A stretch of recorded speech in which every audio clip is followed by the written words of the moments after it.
Baik, Assalamualaikum warahmatullahi wabarakatuh. Alhamdulillah, puji syukur kehadirat Allah Subhanahu wa taala atas karunia sehat sehingga kita masih bisa melanjutkan proses pembelajaran daring kita. Nah, saya akan menyampaikan modul atau job sheet praktek yang akan menjadi guidance saudara di perkuliahan praktek uji bahan di semester ganjil kali ini. Modul ini adalah modul resmi yang ada di lab uji bahan dan disusun oleh beberapa dosen. Ada saya waktu itu, Pak Torik, Pak Hendri, dan Pak Dika, dengan target luaran adalah untuk prodi teknik pengelasan. Walaupun begitu, modul ini bisa dipakai untuk semua jurusan. Tinggal nanti memilih modul-modul mana saja yang akan diaju oleh prodi dalam menentukan silabusnya. Nah, kalau kita lihat di modul ini ada 10 item job sheet.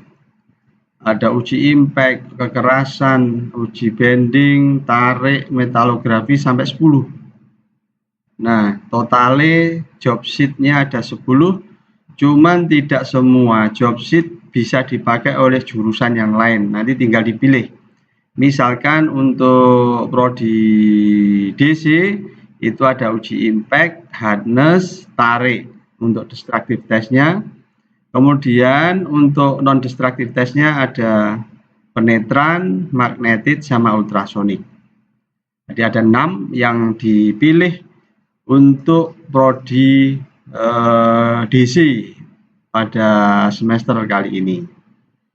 Nah, sehingga nanti saya akan sampaikan poin-poin modul job sheet yang ada sesuai dengan kebutuhan di tiap-tiap prodinya. Baik, pertama saya akan menjelaskan tentang job sheet tensile test atau uji tarik. Nah, di uji tarik ini, kalau kita lihat teoretikalnya, ya secara teori, maka uji tarik itu biasanya dipakai untuk mencari beberapa sifat material.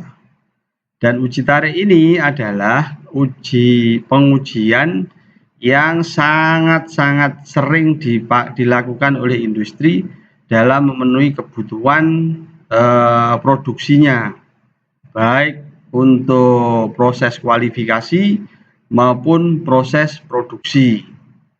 Ya, sehingga pengujian tarik itu sering kali dilakukan. Ya, misalkan di tempat kita di Politeknik Perkapalan, seringkali datang industri ke kita dalam rangka untuk melakukan pengujian tarik, baik untuk mengetahui kekuatan tarik material maupun mengetahui hasil dari produk untuk kualifikasi, baik kualifikasi prosedur maupun kualifikasi performance. Misalkan menguji welder atau menguji prosedur yang akan dipakai di dalam penentuan kualifikasi WPS misalkan. Nah, pengujian tarik ini banyak dilakukan untuk melengkapi ya informasi rancangan dasar kekuatan. Ya, karena dasar dari kebutuhannya adalah kekuatan atau strength. Apa itu strength? Strength itu adalah kemampuan bahan untuk menerima tegangan tanpa menyebabkan terjadinya kegagalan atau patah. Secara rumus, strength itu juga sama dengan stress. Strength itu sama dengan P per A, stress juga sama dengan P per A. Hanya bedanya, kalau stress itu murni melihat berapa besarnya tegangan yang terjadi.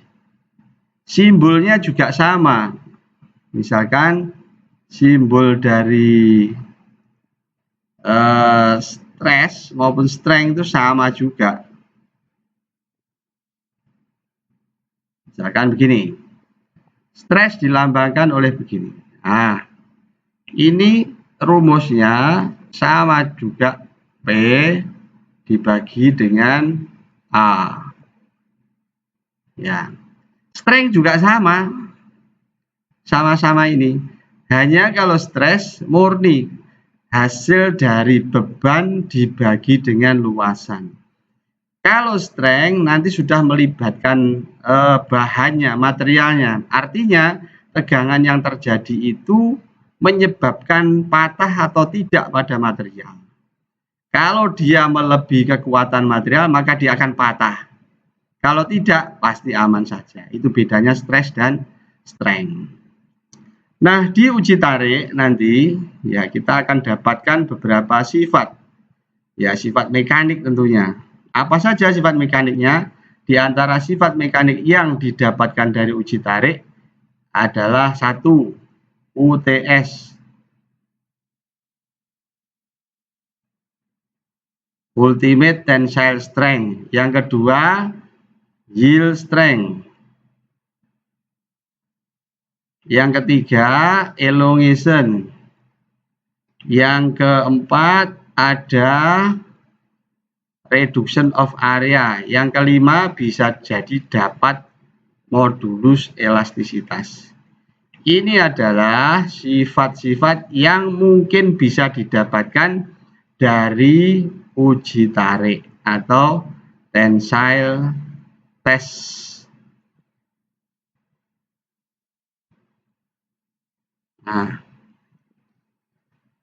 Nah, sehingga nanti kita akan coba deskripsikan ya lebih lanjut. Misalkan sekarang di uji tarik ini nanti kita selalu mengacu kepada standar. Ya, karena acuannya standar. Jadi acuannya adalah standar. Apa saja standarnya? Bisa jadi ASTM, bisa jadi JIS, bisa jadi DIN, bisa jadi ASME, dan segala macam standar atau kode yang diacu oleh negara-negara di dunia ini. Di Indonesia juga punya namanya SNI, ya, standar nasional, ya, dulu namanya SII, ya, sekarang diganti dengan SNI. Nah, kalau kita mengacu kepada standar yang sudah ada, misalkan ASTM E8 untuk uji tarik, ya, nanti ada beberapa ketentuan yang harus diikuti pada saat kita melakukan rujukan terhadap standar tersebut. Nah, misalkan di sini bentuk spesimennya, ya, yang dipakai di dalam ASTM E8. Nah, ini bentuk plat. Jadi di dalam bentuk plat itu nanti ada ketentuan yang sudah ada di sini, berapa panjang total materialnya atau kupon tesnya, berapa G-nya, berapa lebarnya, berapa tebal, di gripnya ini nanti berapa panjangnya, semua sudah ditentukan, diacu oleh standar. Kita tinggal mengikuti saja. Ya. Contoh misalkan di sini di tabel, ya, di tabel ini ditunjukkan beberapa dimensi uji tarik yang harus dipenuhi. Misalkan gauge length yang ini. Gauge length ini adalah daerah penting, daerah pengamatan pengujian. Karena apa? Karena nanti spesimen itu harus patah di daerah gauge length ini. Kalau patahnya di luar gauge length, maka pengujian kita mengalami kegagalan, harus diulang. Ya, gauge length-nya berapa? 50,8. Width-nya sudah ada ketentuan, kemudian area cekamnya di gripnya sekitar ini 19,05. Nah, itu adalah bentuk-bentuk yang ada di dalam standar. Ada juga bentuk dari ASTM itu bentuknya round bar. Ya, bentuknya bulat seperti yang ada pada halaman berikut. Nah, seperti ini bentuknya. Nah, nanti pada saat mau melakukan pengujian, yang saudara harus pastikan itu adalah panjangnya area gauge length ini plus ujung ini. Ujung dari sampel yang akan dicekam di mesin tarik kita.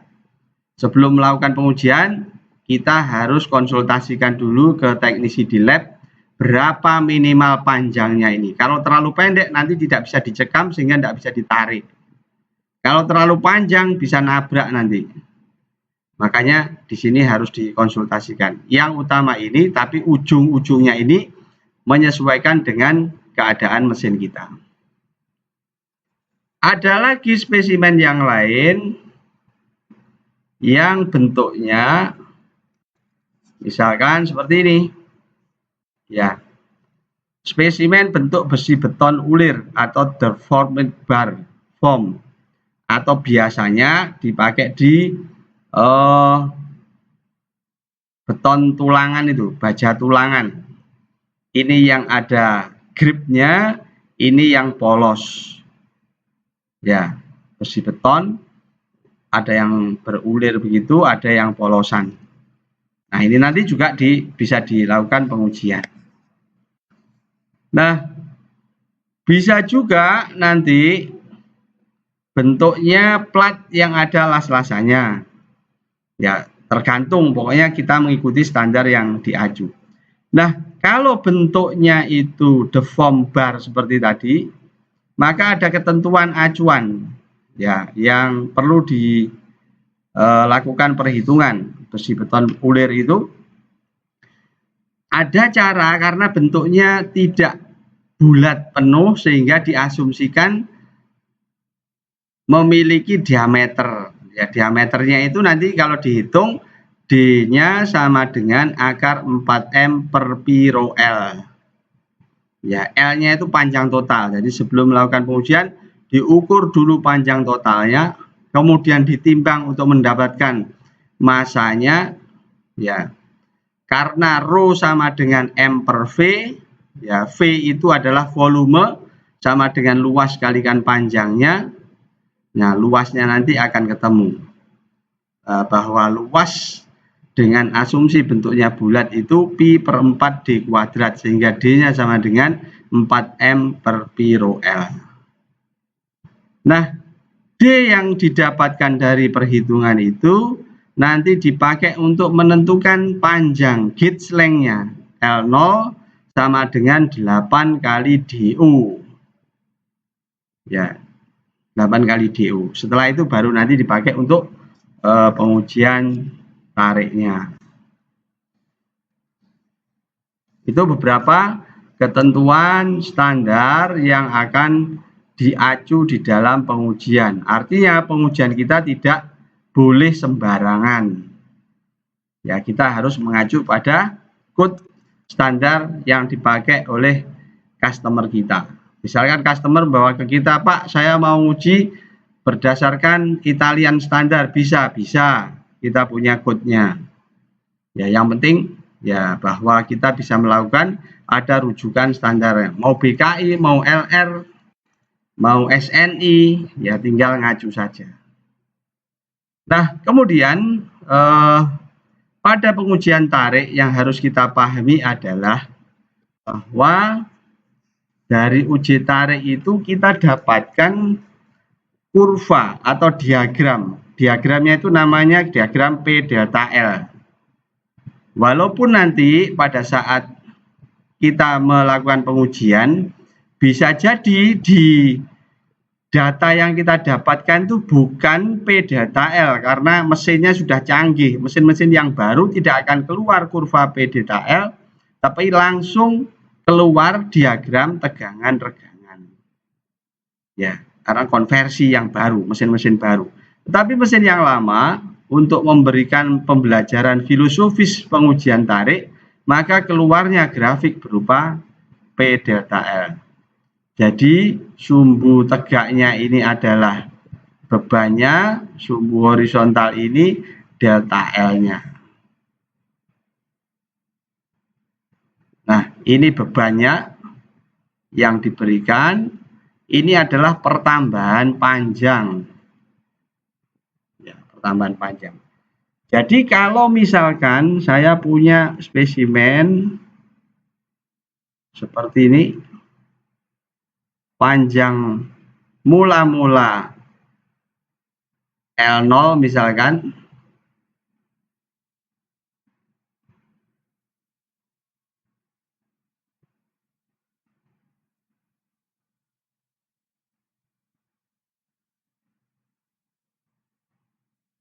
ya misalkan L0,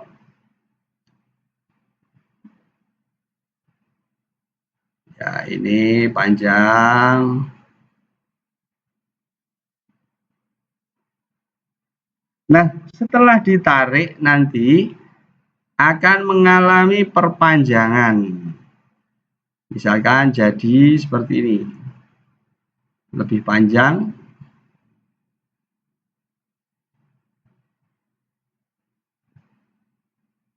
Nah, selisih panjang yang merah dengan yang biru itu namanya delta L.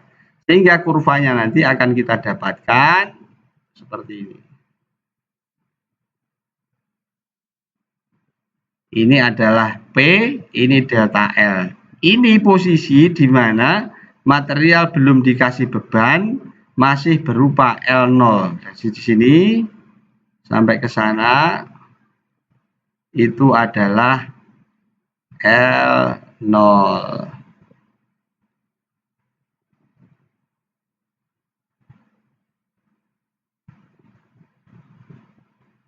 Sedangkan yang ini sampai sini itu namanya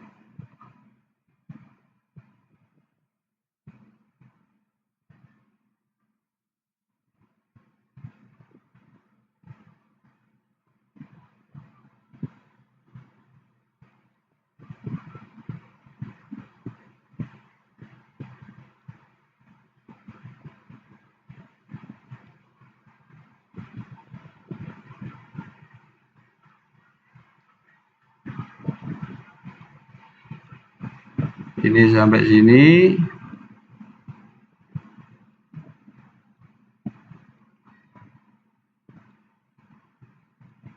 itu adalah L1. Sehingga delta L itu sama dengan besarnya L1 min L0.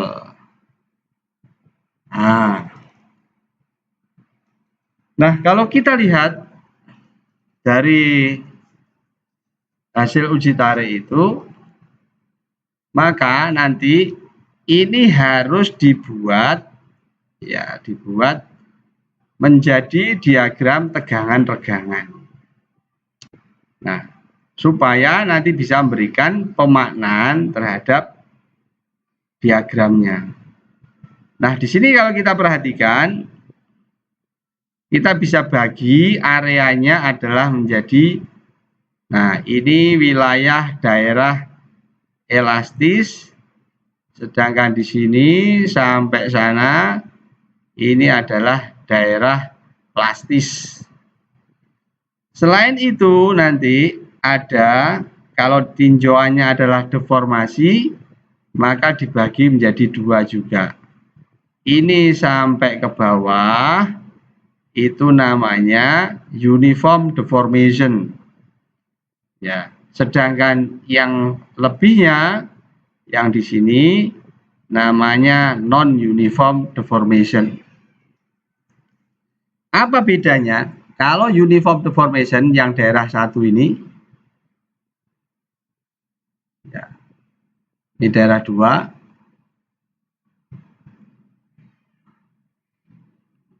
Yang uniform deformation artinya kalau material ini kita tarik, maka dia akan mengalami perubahan bentuk secara seragam, memanjang bersamaan, kemudian mengecil pada penampangnya juga secara seragam. Beda dengan daerah yang di sini, yang non-uniform deformation, pada daerah tertentu akan mengalami pengecilan penampang, yang istilahnya terjadi peristiwa necking. Nah, kalau kita perhatikan ya di slide, nah seperti ini, ada daerah A, B, C, D, E, ya titik proporsionalitas, kemudian B titik elastisnya, C adalah titik yieldnya, D adalah ultimate, dan E titik patahnya. Ini penjelasan dari kurva. Nah, kemudian berikutnya, ya, kalau misalkan di dalam hasil uji tarik itu tidak jelas titik yieldnya, karena titik yield itu sangat penting di dalam dunia industri untuk menentukan titik yieldnya. Jika kurvanya tidak menunjukkan titik yield, maka ada metode yang biasanya diacu oleh ASTM dalam menentukan titik yield tersebut. Namanya metode offset. Jadi seperti ini, stress sama strain, ya tegangan-tegangan, dari hasil kurva P delta L tadi ditransformasi menjadi kurva tegangan-tegangan dengan mengambil regangan besarnya 0,2%, ditarik sejajar. Nah, seperti ini. Tarik sejajar sampai berpotongan dengan kurva hasil uji tariknya. Maka titik perpotongan itu disebut dengan offset yield strength 0,2%. Ya. Nah, ini yang sering dipakai. Walaupun ada nanti orang yang lebih pengen lebih aman, dia mengambil titik yieldnya itu dengan besaran 0,1 misalkan. Jadi nilainya akan lebih kecil di sini, di bawah. Tapi nanti dampaknya dari penentuan dimensi yield yang lebih kecil itu berdampak pada ukuran benda kerjanya akan menjadi lebih besar. Nah, ini beberapa poin yang sangat penting di dalam penentuan yield. Karena yield itu biasanya menjadi acuan di dalam desain. Misalkan di dalam perhitungan desain, allowable itu dasarnya adalah yieldnya. Ya, bahkan di dalam desain kadangkala penentuan beban yang diberikan tidak boleh lebih dari yield. Biasanya 0,6 sampai 0,85 yieldnya. Maka titik yield menjadi titik acuan yang sangat penting di dalam dunia industri. Nah, kemudian penentuan beberapa sifat mekaniknya nanti bisa dibaca di situ. Satu, ada titik luluh besarnya beban yield dibagi A0. Titik maksimum, tegangan maksimumnya adalah P maksimum dibagi A0. Regangannya adalah delta L per L0 kali 100%. Nah, kalau reduction of area nanti luasan, maka besarnya delta A dibagi A0 kalikan 100%. Ya, jadi reduction of area sama regangan hampir sama. Ya. Kemudian berikutnya di sini ada namanya modulus elastisitas. Besarnya adalah nilai tegangan dibagi regangan. Tetapi penentuan tegangan dan regangannya berada di daerah elastis, tidak di daerah yang lain. Kalau kita lihat tadi, ya penjelasan ini, maka pengambilan dari modulus elastisitas ada di wilayah ini, daerah elastis, tidak boleh di atas. Ya, daerah ini. Nah, dari A sampai ke bawah. Ini adalah daerah jika bebannya dihilangkan, maka panjangnya akan kembali ke titik semula. Ya, makanya ini daerah di mana nanti kita bisa menentukan besarnya modulus elastisitasnya. Kemudian yang kelima adalah reduction of area, sama delta A dibagi A0, kemudian dibagi ya nih A0 kalikan 100%. Itu beberapa sifat yang bisa didapatkan dari hasil uji tarik. Nah, kemudian di sini ya tadi sudah saya sampaikan bahwa hasil dari kurva P delta L itu harus ditransformasi menjadi kurva tegangan-regangan. Ya, seperti ini. Ya, P delta L harus dirubah ke tegangan-regangan. Caranya adalah dengan menggunakan dua persamaan saja. P per A0 dan delta L per L0. Karena di dalam kurva sudah ada P, sudah ada delta L, tinggal membagi, nanti tinggal ditransformasikan, jadilah kurva baru, namanya kurva tegangan-regangan. Nah, di dalam formulasinya, tegangan-regangan itu ada dua jenis. Ya, ada tegangan-regangan teknik dan ada tegangan-regangan sebenarnya.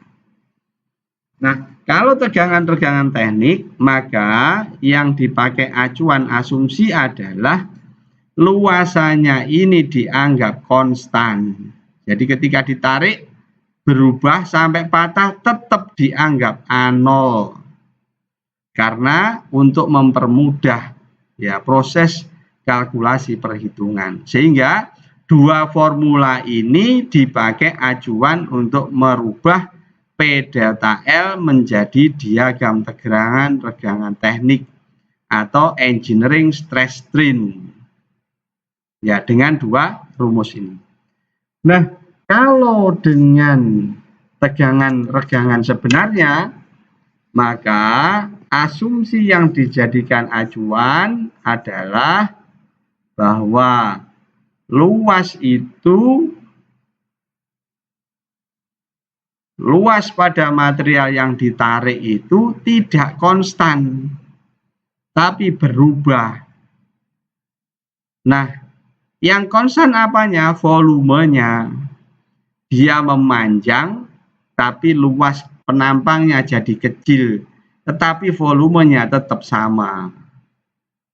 Ya, dengan asumsi volume konstan itu, maka dapat kita dapatkan tegangan sebenarnya atau true stress itu rumusnya tegangan teknik kalikan 1 plus regangan teknik. Sedangkan regangan tekniknya sama dengan ln 1 plus regangan teknik. Ini rumus formulasi perubahan dari P delta L menjadi tegangan-regangan sebenarnya. Nah, kemudian dua rumus ini hanya berlaku sampai titik maksimum. Kenapa sampai titik maksimum? Karena sampai titik maksimum tadi sudah saya sampaikan perubahannya adalah uniform, seragam. Tetapi kalau sudah lewat dari titik maksimum sudah tidak seragam. Sehingga tidak boleh menggunakan formulasi volume konstan. Nah, yang dijadikan acuan adalah dua persamaan ini. Ya, tegangan sebenarnya setelah lewat titik maksimum sama dengan P per AI. Sedangkan regangan sebenarnya setelah titik maksimum ln A0 per AI. Ya, itu yang akan dijadikan rumus. Ya, nanti kawan-kawan akan saya buatkan catatan bagaimana menemukan rumusan ini atau bagaimana membuat turunan persamaan ini. Nanti akan saya sampaikan, saya tuliskan saja daripada saya coret-coret di sini terlalu sulit, ya. Nah, dua formula itu nanti akan kita dapatkan persamaan tegangan-regangan teknik dan tegangan-regangan sebenarnya. Nah, sehingga nanti dari kurva ya, dari kurva P delta L yang ada ya. Ini saya tunjukkan perbedaannya. Misalkan pertama kita dapatkan ini P delta L.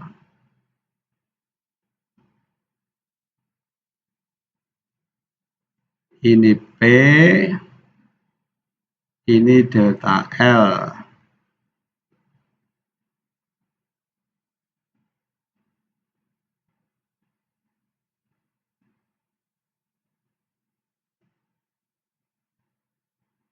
Nah, ini akan dirubah menjadi dua kurva.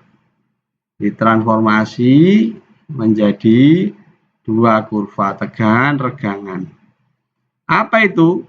Nah, satu tegangan regangan.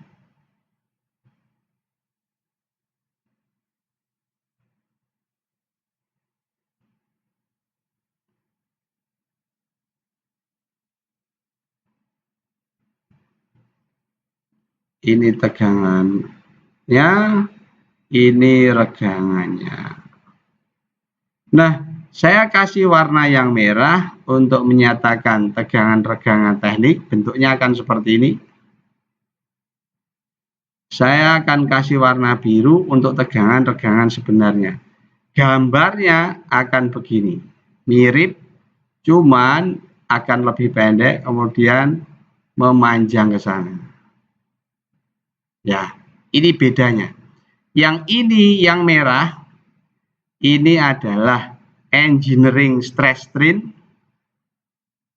Ini engineering stress strain. Sedangkan yang biru ini true stress strain. Nah, ini namanya true.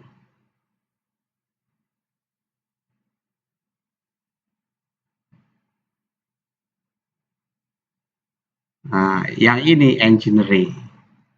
Ya, bedanya. Ya.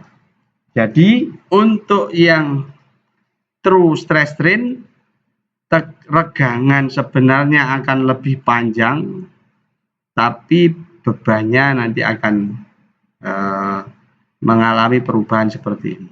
Ya, ini dirubah menjadi tegangan regangan sebenarnya dan teknik. Nah, berikutnya, saudara-saudara sekalian, ada alat yang digunakan apa saja.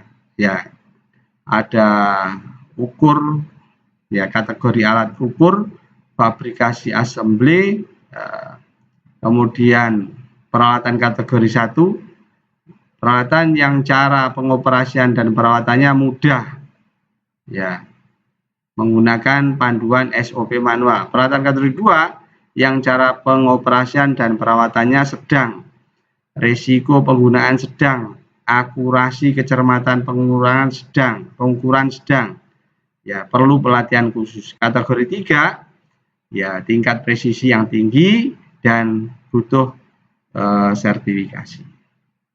Nah, kemudian alat-alat yang digunakan apa saja di sini? Ya jelas mesin tarik, setelah kelengkapannya ini yang kita punya. Ada kikir, ada jangka sorong. Jangka sorongnya ini yang harus saudara perhatikan adalah tingkat ketelitian atau noniusnya, ya, di dalam jangka sorong. Ada ragum, penitik, palu, dan sebagainya. Bahannya adalah spesimen uji tarik. Materialnya SA36, itu jumlahnya. Nah, kemudian ini adalah bentuk mesin alat uji tarik yang kita punya, ya, di bengkel konstruksi sana tempatnya, ya.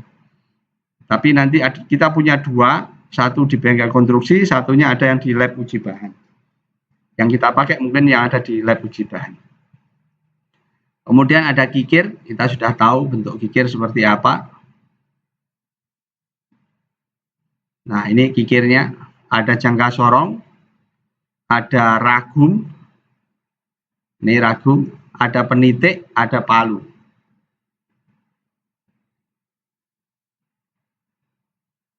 Nah, kemudian prosedurnya ada persiapan, ya, ada kikir, gerinda, sudut, batang uji untuk menghilangkan sisa proses pemesinan yang dapat mengganggu atau sisa manik las yang belum rata. Ini disiapkan dulu. Kemudian dilakukan pengukuran. Apa saja pengukurannya? Nanti ada formnya. Ya, misalkan harus mengukur diameter, ada mengukur gauge length, width, thick, dan sebagainya. Kemudian dilakukan penelitian untuk menentukan panjang dari gauge length-nya. Setelah itu kalau sudah siap data-datanya baru dilakukan uji tarik. Ya, seperti gambar berikut. Ya, ini mesin uji tarik, kemudian spesimen dicekam di situ, baru kemudian dijalankan pembebanannya. Yang kemudian direkam bentuk kurvanya di dalam alat perekam ini, yang keluar adalah diagram P delta L. Yang ini nanti akan kita jadikan acuan untuk melakukan analisis terhadap diagram tegangan-tegangannya. Nah, setelah keluar spesimen mengalami patahan, maka dilakukan pengukuran dimensi setelah patah. Misalkan panjang setelah patah nanti akan ketemu L1. Diameter setelah patah nanti untuk menentukan A setelah patah, dan seterusnya. Nah, ini nanti akan dipakai untuk melakukan analisis pembuatan diagram tegangan-tegangan. Ada elongation dan sebagainya. Nah, di dalam pengujian ini juga melibatkan aspek keselamatan dan kesehatan kerja. Ya, misalkan harus menggunakan, kalau dalam kondisi sekarang harus ada masker, ya, pakai sarung tangan, ya, pakai misalkan goggle untuk melakukan penggerindaan, kemudian juga pakai safety shoes, ya, itu tetap prosedur baku yang harus kita lakukan di dalam praktek. Kemudian aspek lingkungan, ya, membuang sisa praktek, ya, ke tempat yang telah disediakan, ya, limbah sisa praktek berupa serbuk dan potongan hasil permesinan harus dilakukan. Nah, ini bentuk job sheet-nya. Nah, ini untuk pengukuran awal.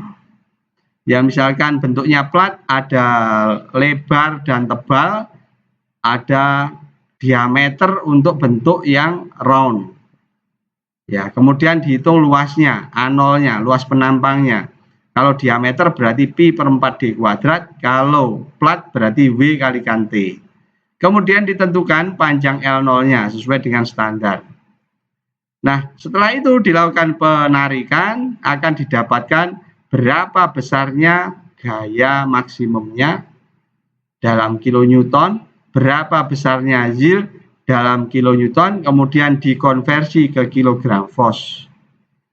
Nah, setelah patah nanti diukur berapa lebar di daerah patahnya, berapa tebal di daerah patahnya, atau kalau bentuknya diameter, berapa diameter di daerah patahnya. Dimasukkan situ. Nah, setelah itu dihitung A1-nya, luas daerah setelah patah. Apa itu? Berarti W1 kalikan T1 atau pi per 4 D1 kuadrat. L1 juga dihitung dari titik yang ada yang dibuat di awal L0 itu, titiknya jangan sampai hilang, diukur kembali, disambungkan. Panjangnya bertambah sehingga keluarlah data L1. Nah, setelah ini semua kita dapatkan, kita masukkan di sini. Elongation berarti L1 dikurangi L0 dibagi L0 kalikan 100%. Sedangkan reduction of area A0 dikurang A1 dibagi A0 kalikan 100%. Keluar data ini. Kemudian yield stress. Ya, yield stress berarti besarnya beban yield dibagi dengan A0, masukkan di situ. Ingat, satuannya harus dikonversi, jangan asal ini dibagi itu langsung keluar MPa, jangan. Kita harus paham. MPa itu megapascal. Pascal itu adalah Newton per meter persegi. Sedangkan MPa itu adalah Newton per milimeter persegi. Maka ketika ini ada kilonewton, saudara harus hati-hati. Perubahan dari ini, ya, kilonewton dibagi milimeter persegi, jadi PA itu harus bagaimana? Nanti saudara akan belajar di situ. Kemudian ultimate stress-nya berarti beban ultimate dibagi A0 juga dalam MPa. Remark ini adalah tanda mungkin patahnya di daerah mana. Kalau las-lasan mungkin patah di weight metal kah, HAZ kah, atau base metal. Dikasih catatan di situ. Setelah itu nanti saudara melakukan pengujian pada saat luring, kemudian sudah kasih nama, NRP, kemudian saya kasih tanda tangan di situ. Ya, saya atau Pak Torik.